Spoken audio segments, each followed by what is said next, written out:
বন্ধুরা, আজ আমি আপনাদেরকে করে দেখাবো আমের মুরব্বা। এই সময় আমের মুরব্বাটা আপনারা করে ১ বছর সংরক্ষণ করতে পারবেন। দেখুন, এখানে আমি কিছু আম ভালো করে ধুয়ে পরিষ্কার করে রেখেছিলাম। এরপর আমগুলো আমি লম্বা লম্বা করে কেটে নেব।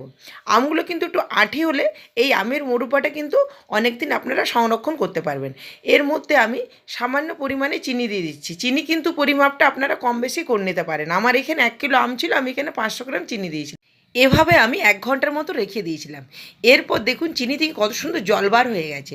এরপর আমি সেটা কড়াইয়ের মধ্যে দিয়ে দেবো। এটা যখন মিনিট ৫ হয়ে যাবে, এর মধ্যে সামান্য পরিমাণে নুন, একটু হলুদ গুঁড়ো রঙের জন্য, আর একটু লঙ্কা গুঁড়ো দিয়ে দেবো।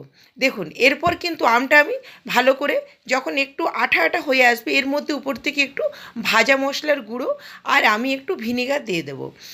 ভিনেগার দিয়ে ৫ মিনিট মতো ফুটিয়ে নেব। দেখুন, যখন জিনিসটা এরকম হবে তখন আমি নামিয়ে দেব।